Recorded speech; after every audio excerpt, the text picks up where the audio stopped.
RCR presenta Integrando Perú. Análisis, entrevistas y propuestas para contribuir al desarrollo del país. Con Jorge Luis Montero y Pedro Gamio. Bienvenidos. Saludos amigos. Hoy tenemos un programa especial porque tenemos de invitado al presidente del gremio empresarial más importante de la actividad minero-energética del Perú, el señor Govis. Bienvenido. Pedro, muy buenos días. Gracias por la invitación. Con todo gusto. Creo que vamos a empezar hoy con nuestras preguntas y nuestro diálogo desde Cajamarca. Adelante, Jorge. Bienvenido, Víctor, a Integrando Perú. Muchas gracias por tu tiempo y vamos a explorar mejores caminos para nuestra minería. Adelante, Pedro. Muchas gracias. Bueno, yo empiezo diciendo, el último gran evento minero ha sido una suerte de clases de gobernabilidad. Me he quedado sorprendido de ver cómo se ha acentuado la preocupación por la muy mala gestión del país. Y eso me hace pensar en el cómo lograr lo que llaman gobernanza, gobernabilidad, que la gente vea que los recursos del país son bien aprovechados y que los servicios básicos funcionan.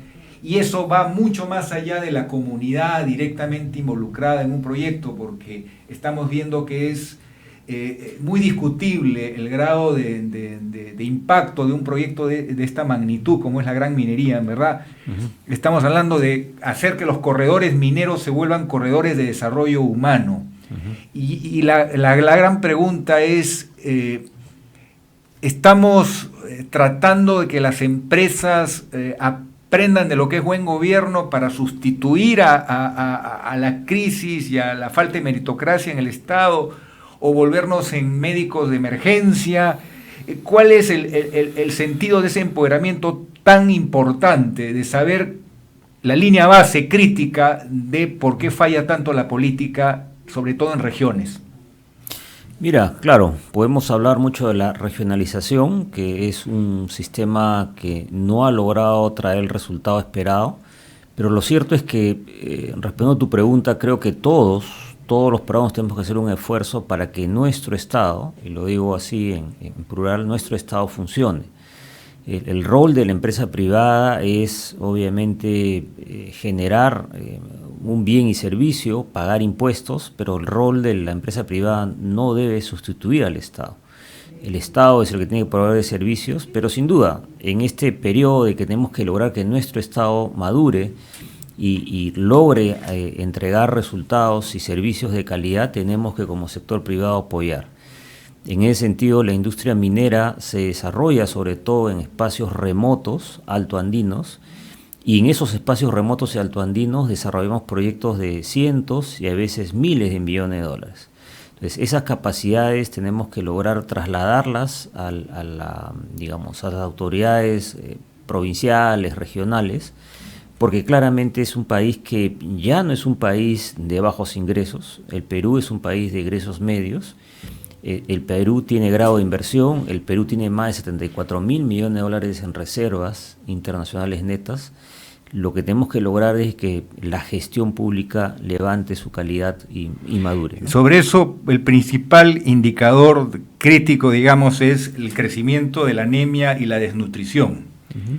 El ingeniero Abugataz ha demostrado que perfectamente sabemos, si manejamos el gobierno virtual, sabemos qué niños y niñas han nacido con menos kilos de los necesarios para un desarrollo normal como seres humanos.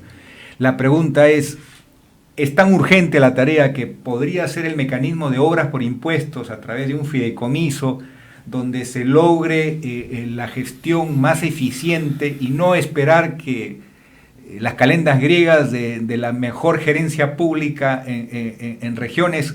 Hay que buscar esos puntos intermedios, que significa empoderar a la sociedad civil y mediante mecanismos los más transparentes posibles, porque hay demasiado mal manejo de los recursos.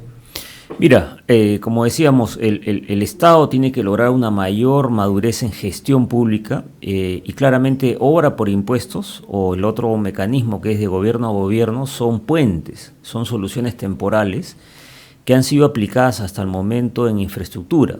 Se han hecho hospitales, se han hecho colegios, se han hecho infraestructura deportiva como el tema de Panamericanos, con mecanismos que reemplazan la acción del Estado. Y creo que, llevando a tu reflexión, sí, ese mismo concepto de obra por impuestos se puede llevar a un tema más de servicios. No solamente pensar en construir infraestructuras, sino también brindar servicios de calidad. El tema de la salud pública, el tema de la educación, no pasa solamente por construir, sino pasa por brindar servicios de calidad.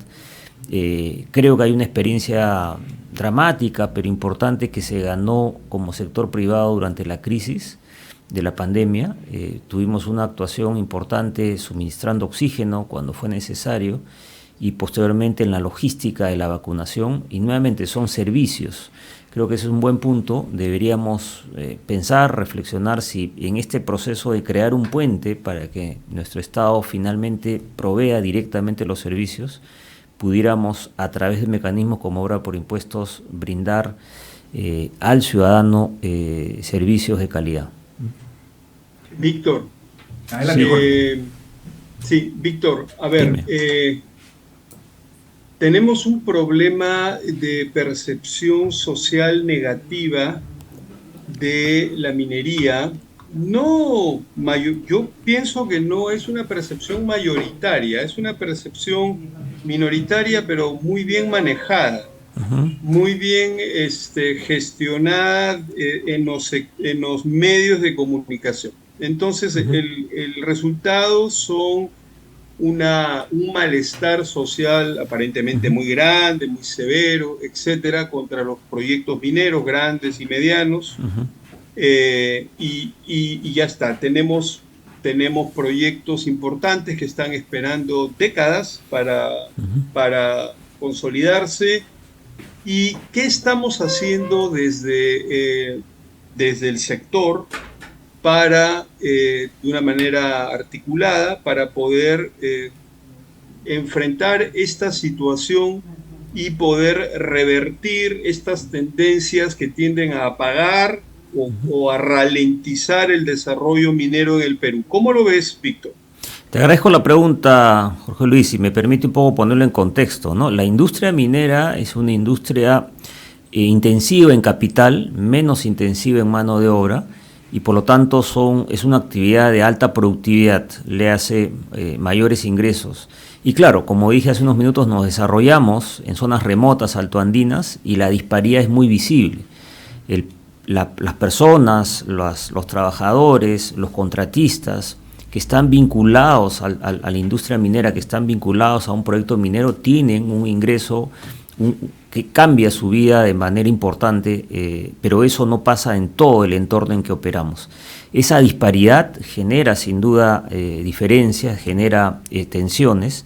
¿Qué estamos haciendo? Creo que, como se ha comentado al inicio, siendo conscientes de que no basta ser buen ciudadano pagando impuestos, tenemos que ser buenos ciudadanos también sabiendo que nuestro Estado, y vuelvo a usar la palabra nuestro Estado, todavía no carece de las capacidades necesarias para manejar los fondos que tiene disponibles para brindar servicios de calidad a sus ciudadanos.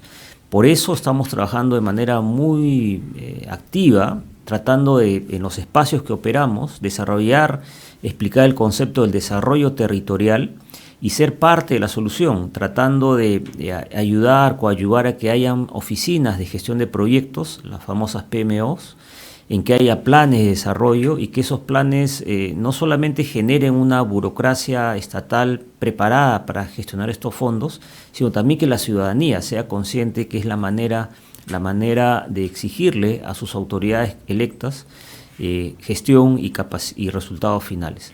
Creo que es la manera. No es hacer una campaña de marketing, es involucrarse en el detalle, conocer el territorio, conocer la potencialidad del territorio y participar en los espacios para que se generen planes robustos y que se genere gestión pública. Eso suena bien y está bien, pero estamos en una emergencia mayor. Veamos lo que ha pasado con esta importante empresa minera formal de La Libertad, que es un modelo de gestión con relación a los mineros artesanales. Ha crecido tanto la actividad ilícita, la minería ilegal, que ha puesto en jaque ya a la gran minería. Y están asaltando los campamentos, están llevándose el oro producido siguiendo protocolos y reglas establecidas. Estamos llegando a una situación de caos que obliga a un mayor compromiso. No podemos mantenernos con un gobierno que no tiene la brújula clara, un equipo que necesita refuerzos, que necesita visión de lo que hay que priorizar. Por ejemplo, el caso concreto del problema en La Libertad. No basta con que la policía haga un operativo excepcional, sino debería estar la SUNAT, debería estar el control satelital del movimiento del producto para evitar la evasión de impuestos, para evitar el perjuicio ambiental. O sea, el Estado se movilice articuladamente y no simplemente quede el esfuerzo policial y a las horas de que se han ido vuelve el problema del Perú ilegal, el Perú de los piratas. Estamos de acuerdo en eso, en que la empresa privada tiene que comprarse el pleito de decirle, Estado, tú tienes que actuar no solo como bombero, sino hay que hacer que ganemos territorio de respeto a la ley. Sí, permíteme, en ese tema hemos hecho una reflexión muy profunda como Sociedad Nacional de Minería de Petróleo y lo hemos presentado en el último Perumín, pero permíteme también ponerlo en ese contexto, ¿no? Creo que en ese proceso de regionalización de hace más de 20 años nos cometimos todos el error de transferirle responsabilidades y facultades a los gobiernos regionales en lo que es minería artesanal y minería a pequeña escala. Y dividimos y decidimos mantener dentro del gobierno central, Ministerio de Energía y Minas, OCINERMIN, OEFA y los sistemas que conocemos de fiscalización, lo que es la minería mediana y gran minería. Y lo que ha pasado específicamente en La Libertad es que ha salido de control y en la gobernación de La Libertad han aprobado y al día de hoy hay plantas de beneficio que no tienen ninguna relación con una mina, y sucede lo que comentas, ¿no? Es decir, ese descalce entre plantas de procesamiento de mineral y minas hace que al día de hoy la informalidad y finalmente la criminalidad haya llegado a la minería formal. ¿Qué hacer? Como bien dices, es un esfuerzo multidisciplinario en el sector público, la fuerza del orden es necesaria, pero también la inteligencia. Para hacer trazabilidad sobre la producción final, hay un descalce en producción final del oro que claramente nos muestra de que se está comercializando oro ilegal en el Perú. Hay también salida de oro ilegal por las fronteras, pero también hay que controlar los insumos químicos.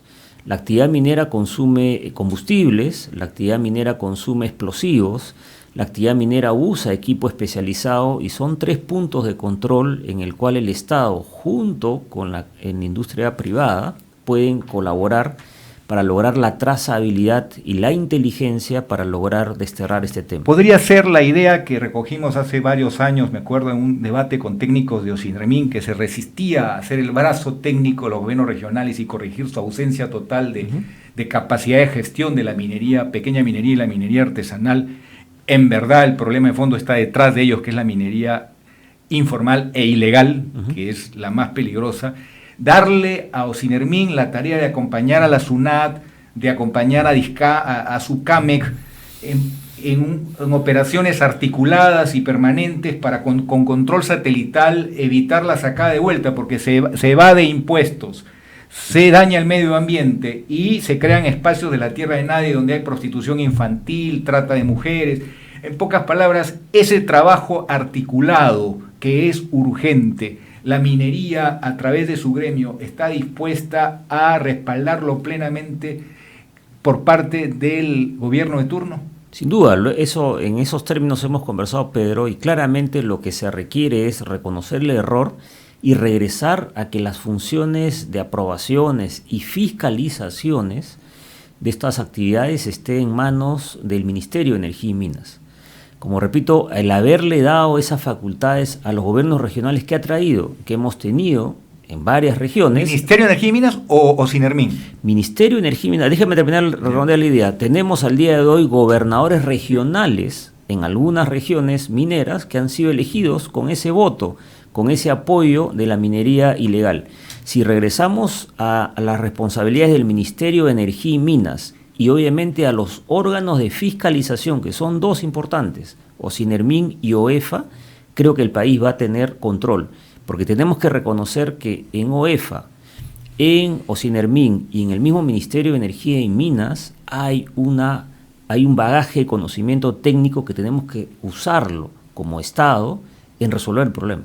Pero no les damos el pretexto a los gobiernos regionales, no a todos, pero a algunos que lamentablemente tienen una actitud no muy clara en defensa de las reglas de juego, en el sentido de que hemos visto apoyos a medidas como por ejemplo el salvoconducto, que significa extender los programas de formalización cuando ya sabemos que no hay en realidad voluntad de formalizarse, si no se quiere usar el periodo de extensión como un salvoconducto para seguir manteniendo la actividad ilícita. Entonces, la pregunta es, ¿no podría gestarse un conflicto artificial sobre la base de que vuelva al ministerio? ¿No sería una estrategia más fina decirle, no, o Sinermin te va a dar todo el apoyo técnico para el control de las plantas de acopio, que es el punto inicial, porque es el que no cae resbala, es como es el lugar donde estas plantas de acopio, donde se concentra el producto y sabes quién lo lleva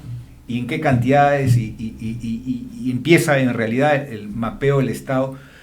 ¿No podría suscitarse, darles el pretexto de decir volvemos al centralismo? ¿No habría ese riesgo? No, mira, yo creo que si lo explicamos de manera correcta y somos conscientes de que es un flagelo, tú has mencionado todas las calamidades que causa esta actividad y eso es algo que tenemos que resolver todos como peruanos. Tenemos que reconocer que alrededor del Ministerio de Energía y Minas y sus órganos de fiscalización, que son, digamos, descentralizados, como es Osinermin y como es OEFA en el tema ambiental, hay capacidades desarrolladas y tenemos que resolverlo. El gobierno regional, lamentablemente, hemos transferido fondos a los gobiernos regionales, pero no capacidades, y eso toma años o décadas generarlas. Y estamos ante un flagelo, que es la criminalidad. Regreso a la libertad. En la libertad hemos visto actos que son más que criminales.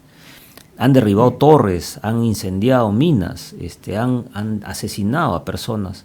Entonces tenemos como Estado... Tiene razón, pero recuerda que hace poco tiempo un primer ministro quiso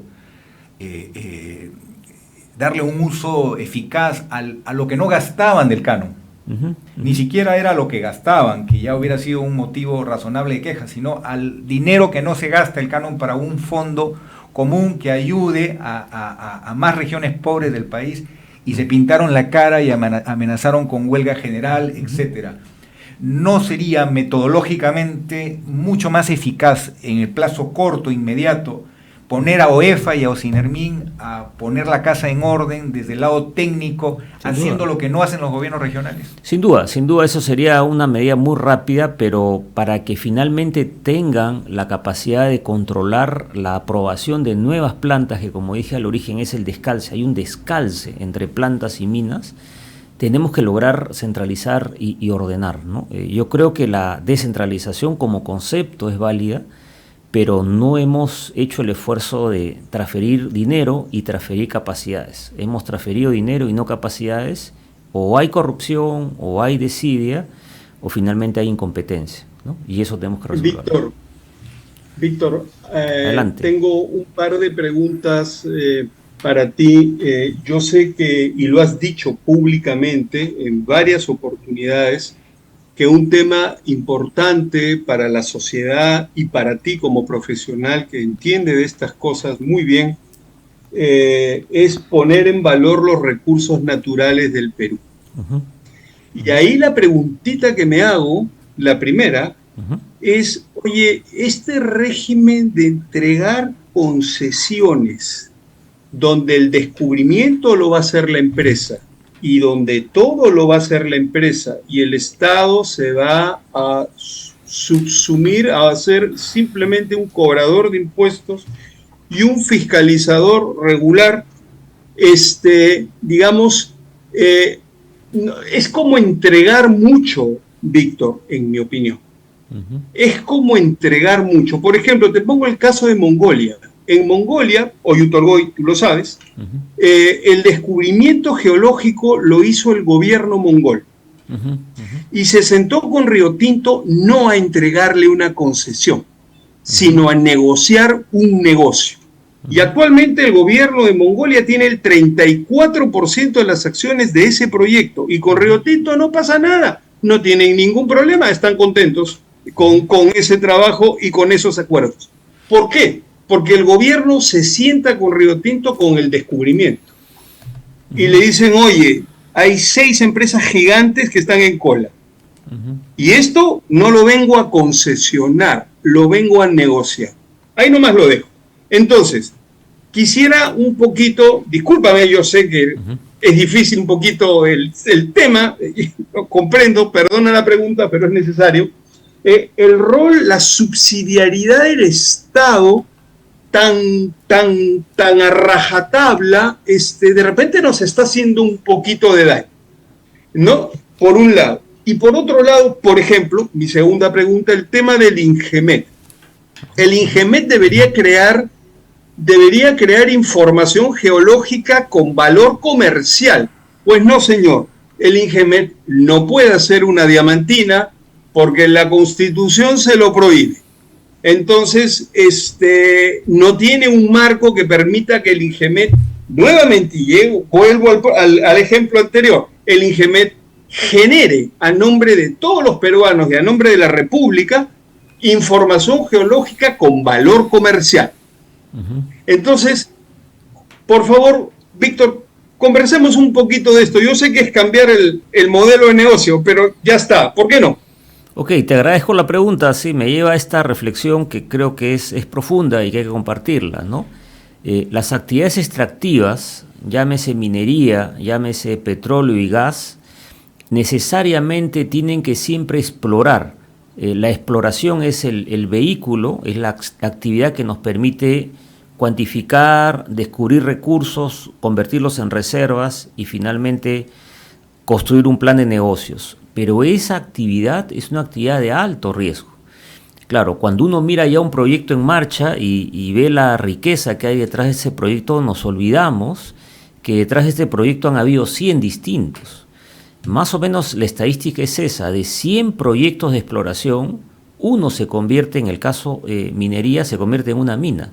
Entonces, si tuviéramos recursos infinitos, claro, el Estado podría tomar el riesgo de explorar, usar fondos, designar fondos que debería usarlos en educación, en salud, en infraestructura pública y dedicarlos a una actividad de riesgo.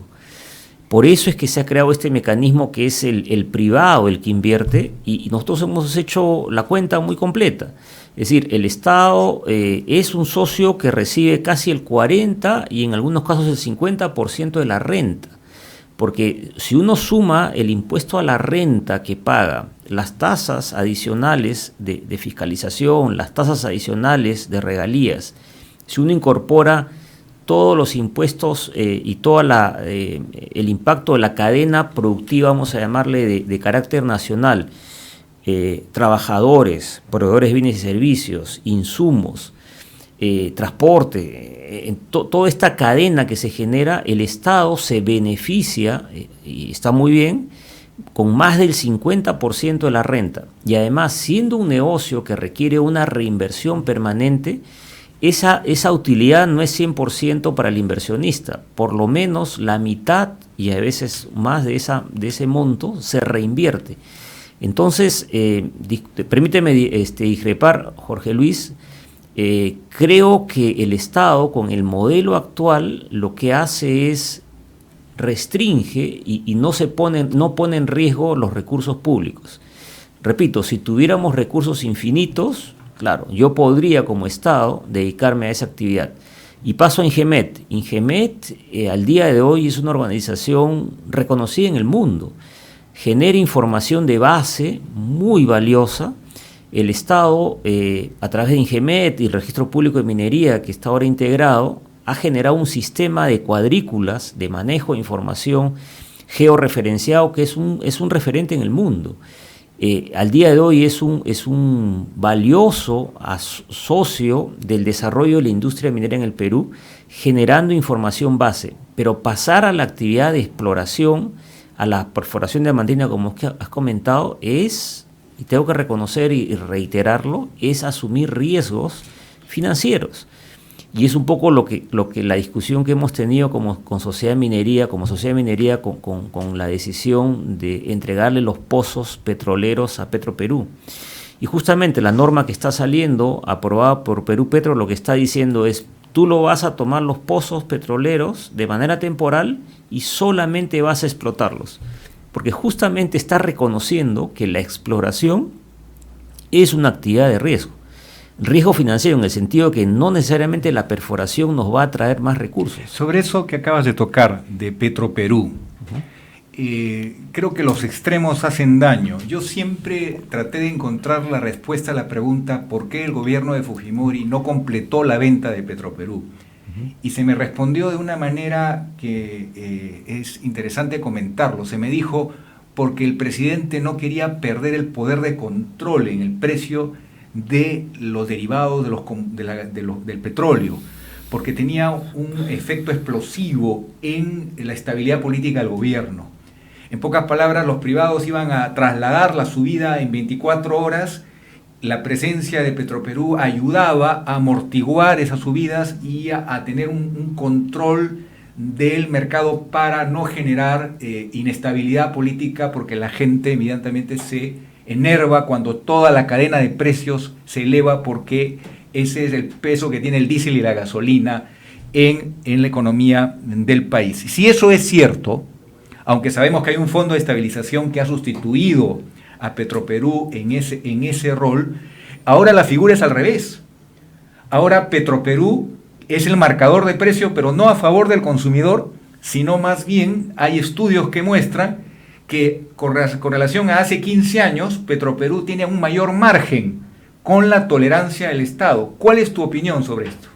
Sí, lo que hay que reconocer, y eso es importante, quitándole digamos, la variable ideológica de si es el Estado o es el privado, es que el petróleo, el combustible, es un commodity. Es un commodity en el sentido de que el precio lo fija el mercado que es mucho más grande. El Perú, vamos a ponerlo en este contexto, el Perú con 34 millones de habitantes, somos menos de 0,5% de la población mundial. Y el Perú económicamente, el peso económico del Perú en el mundo es menos del porcentaje de población, es menos de 0,3%. Entonces, pretender de que un precio que se fije en el mercado mundial yo lo voy a poder regular a través de una empresa pública pequeña es un error conceptual desde el punto de vista. Pero hay un registro de importantes recursos que se van, que podrían ser mejor educación, mejor salud en el subsidio a los combustibles en los últimos 4 gobiernos. Por eso, lo que hemos terminado construyendo es una empresa que del Estado, en teoría de todos, que es muy ineficiente. Y la manera de cubrir esa ineficiencia, como lo acabas de mencionar, es teniendo precios más altos de lo que deberían estar en un mercado de competencia. Entonces, yo creo que más importante de mantener a Petroperú como un concepto errado, como una empresa del Estado, es generar el espacio para que haya competencia, que hayan 3 o 4 proveedores de combustibles, y ser conscientes que en el corto plazo vamos a tener que importar combustible y refinarlo, y la gran aspiración como Perú es tener un sistema que nos permita incentivar la exploración petrolera. Y aquí viene el tema de la transición energética, que es la minería, debo mencionarlo, la minería formal, la gran minería, sigue la transición energética porque el mundo te exige que exportes cobre, que exportes plata, oro, con la huella de carbono de menor presencia de gases de efecto invernadero, si es posible incluso neutral, que Yabeco ha sido un ejemplo con su vínculo con un proyecto eólico. Mi pregunta es, ¿por qué el gremio minero, que es, lo conozco, el más grande de la asociación que tú diriges, no ha sido capaz de persuadir a algunos actores del sector eléctrico que Perú está retrasado en una oportunidad competitiva. No el 100%, que es utópico, pero por lo menos el 20% de la matriz eléctrica podría estar con energía solar, con energía eólica, y eso le daría una mejor solución a la crisis que estamos viviendo hoy, que el sector eléctrico se están disparando los precios porque contra todos los pronósticos, obviamente se sabía que el cambio climático rompe los pronósticos, hemos llegado a 20% de generación térmica con diésel.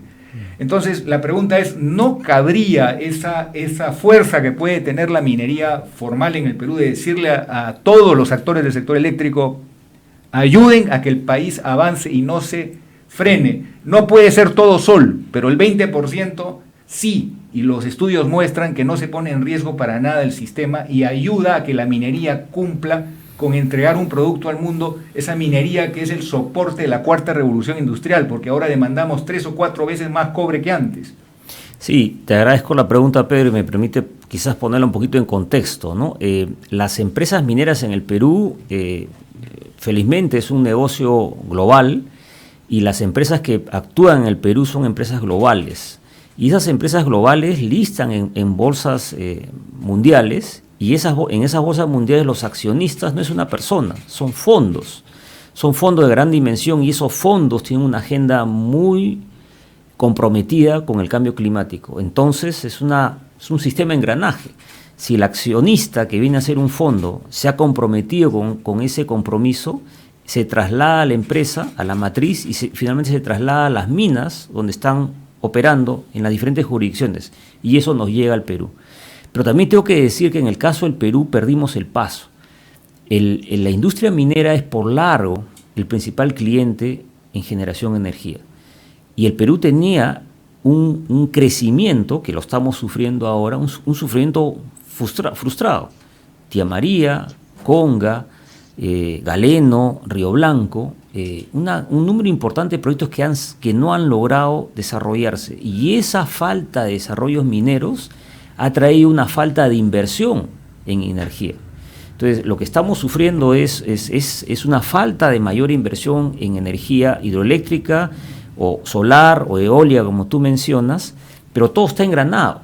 Es decir, tenemos que resolver el problema de fondo, que es esta polarización del país, esta violencia política en resolver los problemas, para ponernos en el foco en mirar, oye, ¿qué tenemos que hacer para que el país crezca a 2 dígitos como debería ser? Pero no estábamos mejor hace 15 años, por ejemplo, cuando había el acuerdo voluntario, que era una forma muy flexible de buscar los proyectos que demandaban las comunidades, la población, y la propia empresa minera ayudaba en la gestión de los recursos. Luego vino la decisión equivocada de imponer la regalía minera y tirarse abajo este programa voluntario, y la gestión social se volvió mucho más conflictiva, mucho más difícil. ¿Por qué no valorar esas experiencias positivas y recuperar la gobernabilidad? Porque es cierto, hay expectativas enormes, porque los servicios no funcionan como en Lima, y nosotros mismos, el Estado mismo reprocesa ese centralismo, por ejemplo, cuando en Arequipa o en Chiclayo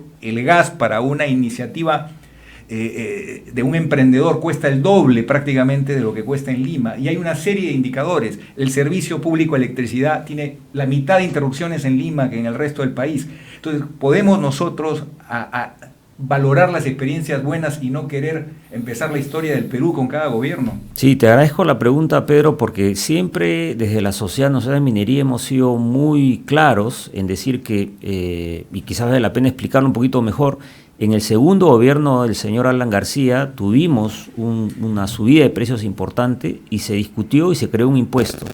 Ese impuesto adicional que pagábamos como sector minero creaba un fondo, y ese fondo nos obligaba a sentarnos con la población, con el entorno donde operábamos, para tener un plan de desarrollo y usar ese fondo en infraestructura y en el cierre de brechas. Ese concepto es muy bueno. No fue valorado en el siguiente gobierno, le cambiaron el nombre, lamentablemente fue ideológicamente usado, le llamaron óvulo minero, y el concepto no era eso. Regreso al inicio, la industria minera se desarrolla en zonas remotas, y hacemos en esas zonas remotas inversiones significativas. Sabemos llegar a esos espacios remotos, Y ese concepto de este aporte voluntario, esta tributación adicional del segundo gobierno de Alan García se pierde con el gobierno de Humala, pero fue una muy buena experiencia de interacción entre la industria minera y las autoridades locales, comunidades, gobiernos distritales, gobiernos provinciales. Y se discutía, se definían planes, se priorizaban los planes y se ejecutaban obras. Es una manera, si uno lo mira en frío, de transferir conocimientos. Es decir, si lo que hace la industria minera aparentemente es planificar y planificar a largo plazo, ese concepto tenemos que lograr trasladarlo a esos espacios. ¿Y la depreciación acelerada puede flexibilizarse para que se disponga de fondos mayores desde el primer día de producción? Es un camino financiero viable, pero lo que no podemos perder el mensaje es, tenemos que lograr que el Estado funcione, que la autoridad distrital, provincial, regional funcione. Para eso, para que funcione, tiene al día de hoy los fondos. Lo que tenemos que lograr es progresivamente que gane capacidades de gestión pública, que pueda diseñar, que pueda aprobar, que pueda construir y que pueda operar infraestructura pública y que le brinde finalmente al ciudadano un servicio de calidad. Si no logramos construir eso, tenemos un problema de una suerte de Estado fallido, ¿no? Víctor, pregunta desde Piura. Víctor, sí. Tengo algunos temitas que quisiera precisar contigo. Sí. Para cerrar el asunto de, digamos, la subsidiariedad del Estado, que digamos, es un tema complejo. Tu opinión respecto al rol de Codelco en Chile como gran corporación productora de cobre, de la que Chile nunca se desprendió y los chilenos nacen con su pan bajo el brazo, operación de cobre, etcétera, etcétera, etcétera. Ahora es el hidrógeno verde, por si acaso, ¿eh? Según la ministra, según el ministro de Chile, ahora el cobre va a ser reemplazado por el hidrógeno verde. Ya está, ese es un tema. El tema de Codelco ya está ahí, está en el imaginario colectivo, Víctor, ¿eh? Cuando la gente quiere, dicen Codelco, Chile, miren cómo funciona, es del Estado, se la lleva toda, las ganancias extraordinarias son del pueblo de Chile. Ya está. Tremendo argumento, disculpa. Creo de que ahí hay que mirarlo un poquito. Y la otra cosa que quería preguntarte, Víctor, es que el Estado peruano no tiene una definición de los minerales estratégicos. Mira, yo dicto varios cursos de minería en la Universidad del Pacífico. Y el último fue extraordinario porque hicimos un análisis contrastado de las legislaciones mineras, la Ley General de Minería de Perú, con Australia, con Canadá, con Mongolia, con México y con Chile. Y entonces nos dimos con la sorpresa, que los chicos acabaron confundidos, casi, digamos, se lamentaban. Y decían, oye, por ejemplo, en muchos de estos países, Canadá, Australia, tienen definido lo que es una minería, los minerales estratégicos. Y a los minerales como el litio, en fin, el mismo cobre, le dan un tratamiento especial. Porque entienden que los grandes negocios del futuro minero van por ahí, tierras raras, litios, el mismo cobre, ¿no es cierto? Entonces, ¿cómo nos podríamos plantear un nuevo reenfoque del Estado sin perder la liberalidad de los negocios, un nuevo reacomodo del Estado frente al sector y decir, oye, vamos a negociar minerales estratégicos? No te los voy a concesionar. Eso los quiero conversar. Por ejemplo, ¿no es cierto? Y el tema de Codelco. Ahí lo dejo, Víctor. Adelante, por favor. Te agradezco tu punto de vista que no coincide con el mío, pero bienvenido. Pero persiste, ¿no? Sí. En el tema de Codelco vamos a ponerlo en contexto, ¿no? Codelco ha sido un modelo durante años, un modelo técnico, operativamente conozco colegas, al igual que yo, ingenieros de minas brillantes, que han transitado por Codelco y ahora están en la industria privada. Pero no podemos olvidarnos que ha sido una empresa que, al ser una empresa del Estado, ha estado siempre con la injerencia política. Al día de hoy quizás no se sepa, Codelco tiene un tremendo desafío porque durante años, como dije al inicio, es una industria que requiere reinvertir. Y cuando tú no reinviertes, estás dejando un problema para adelante. Reinvierten, pero en armas. Por eso, lo que debió reinvertirse en minería, no se reinvirtió en minería y tiene un desafío de inversión de $30.000 millones. ¿Por qué? Porque las minas son como un sistema vital, envejecen. Las minas se vuelven más profundas, las minas tienes más presencia de agua, las minas requieren más ventilación, están en sitios más remotos, las distancias de acarreo son mayores, entonces tienes que reinvertir. Y entonces los buenos años, las buenas épocas, todas las recuerdan en Codelco, pero al día de hoy tiene un desafío no menor. $30.000 millones por inversión, que seguramente si quieren que siga siendo una empresa 100% el Estado va a tener que poner el dinero. Pero también puede generar la oportunidad, más allá del imaginario, es entender de que los negocios tienen que ser viables financieramente. Y probablemente una posibilidad que se debería abrir es la posibilidad de hacer una empresa mixta, de capitales mixtos. Y regreso al tema estratégico, ¿no? Sí, el cobre, todo indica que es un mineral estratégico, va a ser requerido por el mundo, pero nuevamente da la impresión de que la discusión se centrara en la renta minera. Al día de hoy el Perú, como vuelvo a repetir, tiene en reservas internacionales netas más de $74.000 millones. Y entonces, ¿qué cosa ha generado esos fondos? En gran parte ha sido la inversión minera. Entonces la renta minera no es el problema. El problema que tenemos por resolver como país no es llamarle estratégico al litio o a las tierras raras, porque igual puede ser que haya un potencial de litio, puede ser que haya un potencial de tierras raras, pero no hay un proyecto maduro para construcción. Para que haya un proyecto maduro de construcción van a pasar 10, 15 años de inversión en exploración, e inversión de alto riesgo, que debería estar en manos de un privado. Si le va mal al privado, quiebra.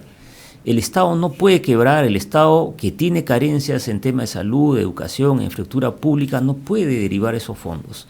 ¿Y por qué quiero decir esto? Porque creo que en el tema del mirando al futuro, repito el concepto, el Perú tiene ya un portafolio de cobre muy significativo, más de $50.000 millones, y esos grandes proyectos pueden crear corredores económicos que integren espacios remotos, sobre todo espacios santoandinos, que los va a integrar en corredores económicos con zonas costeras, porque el negocio minero siempre es de exportación. Vamos a siempre exportar la producción final y eso genera infraestructura, carreteras, líneas de transmisión, Víctor, internet, sobre eso me parece muy importante. Producimos la mitad de lo que podemos producir. Es decir, el Perú podría crecer con certeza más de 3 puntos, hasta 5 puntos en su PBI, si es que se compra el pleito de hacer viable los 4 o 5 proyectos de cobre que están totalmente hackeados. Es tan difícil cambiarle la estrategia a Sauder, porque hay un pasivo que hay que corregir, porque ha habido muertos, porque ha habido problemas en el pasado. Pero ahora se plantea la desalinización del agua de mar, tecnologías modernas, fideicomisos, sistemas para que la agricultura, que ahora sin minería formal en la zona de esta provincia está con metales pesados, que tiene que ver con el deshielo de los glaciares y la minería ilegal, está con problemas de pérdida de agua, y este valle tan importante, el Tambo, está sufriendo. La minería podría ayudar muchísimo. Ancash y Arequipa son 2 regiones donde, a pesar de todas las dificultades, el balance ha sido positivo. Los proyectos mineros, por ejemplo, a Arequipa le han dado el agua, que es fundamental, y en el caso de Ancash han generado, a pesar de los problemas de corrupción en el Estado, una serie de ventajas en el desarrollo humano. Podemos darnos el lujo de repetir lo que ha pasado con Cusco, que de 20.000 millones de soles, solo el 20% ha funcionado, ha servido. No es urgente sincerarnos entre peruanos y decirle al gobierno, decirle que es una locura, una pérdida en la historia el no poner en valor en momentos en que el Perú está entre los 10 países más vulnerables al calentamiento global, que tenemos una crisis internacional cada vez más inquietante por la guerra, por la inflación de costos. Perú tiene cómo salir y va a dejar de ser un país mayoritariamente joven en 15 años. Esta década que se viene es vital, es estratégica. No podría hablarse de un esfuerzo mayor para eso que hemos comenzado a hablar al comienzo, que el puente entre sistemas de gestión que logren un mejor resultado y garantizar que no haya tanto ladrón en el camino, que impida que la gente de las regiones vea oportunidades que incluso pueden ser mejores que las de Lima.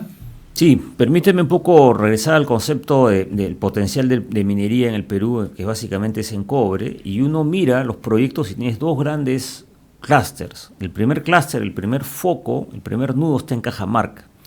Ahí en Cajamarca tienes La Granja, Galeno, Michiquillay, Conga, tienes Coimolache sulfuros, Yanacocha sulfuros.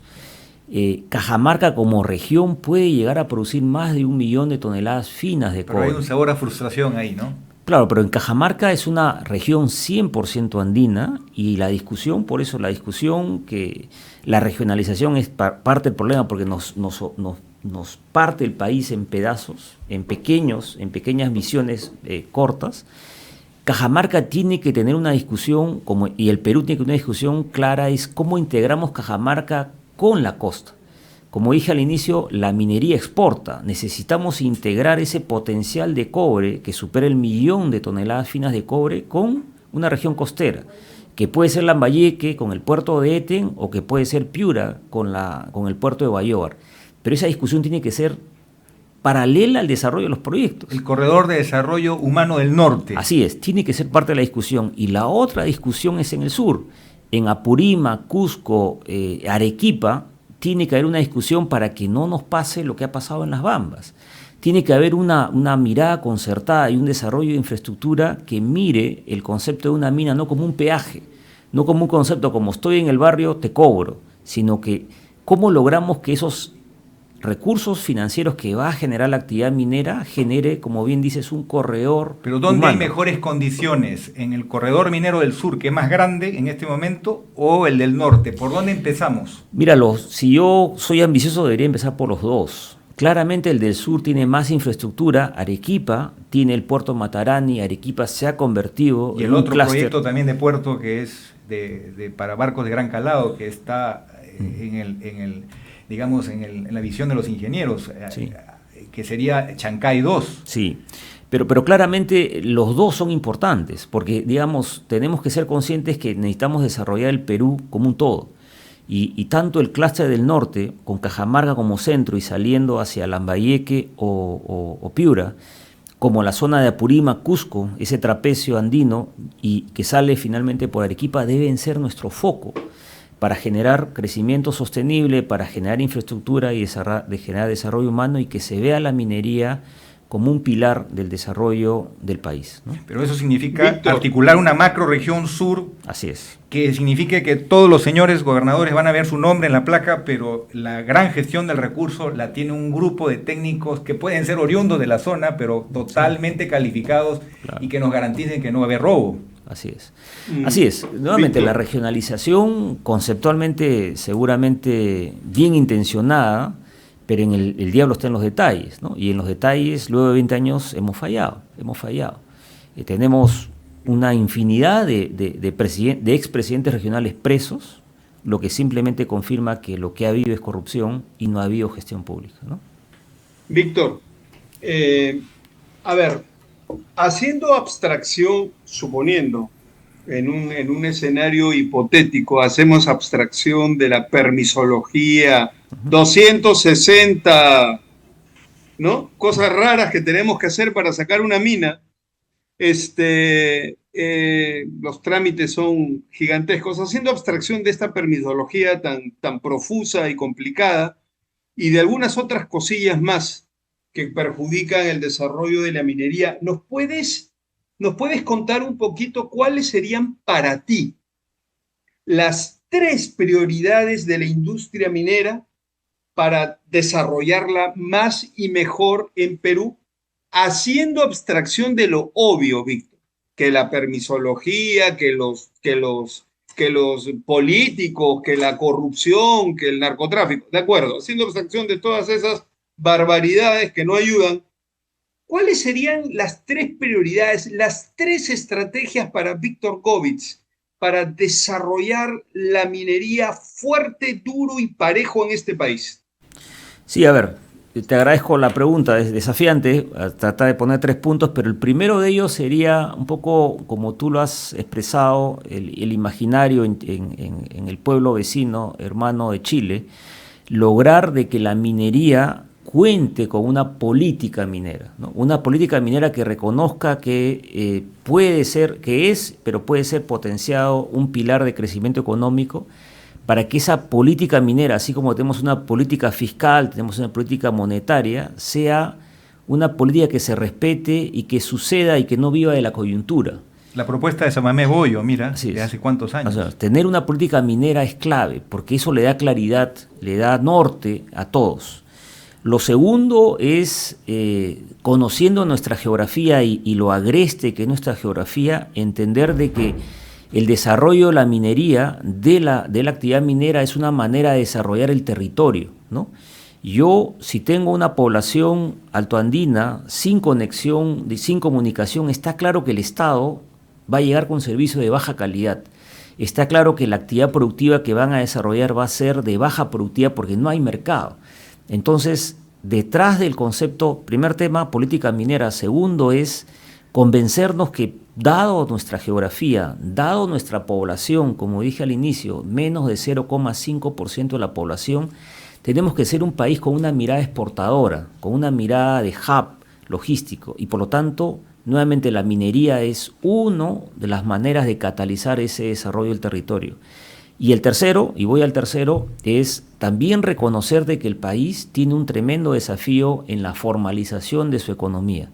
Tenemos 75% de la población económicamente activa haciendo actividades informales, y creo que nuevamente colocando un granito de arena como sector minero y resolver de manera ordenada pero sostenida, y como hemos dicho el día de hoy, multidisciplinaria, con el sector público y privado, el tema de la informalidad y la ilegalidad de la minería, son 3 cosas con las cuales me quedaría para el desarrollo sostenible del país, ¿no? Víctor, muchas gracias. Nos hemos quedado con las ganas de seguir dialogando. En realidad, la esperanza es que la informalidad no es absoluta. Mucha gente mueve recursos, tiene un celular inteligente, tiene consumo de luz. Hay manera de cruzar la información, y un gobierno digital podría identificar a todos aquellos que le sacan la vuelta al país. Sí. Muchísimas gracias por tu participación, y esperamos que pronto sigamos con el capítulo 2. Adelante, Jorge. Bien, Víctor, muchísimas gracias por ayudarnos en Integrando Perú, porque eso es lo que hacemos.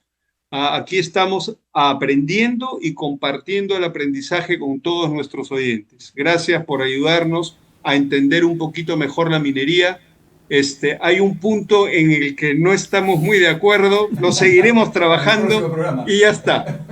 Gracias, Víctor, un fuerte abrazo. Hasta muy buenos días, muchas gracias, Jorge Luis y Pedro. Muchas gracias, Víctor. Hemos presentado Integrando Perú.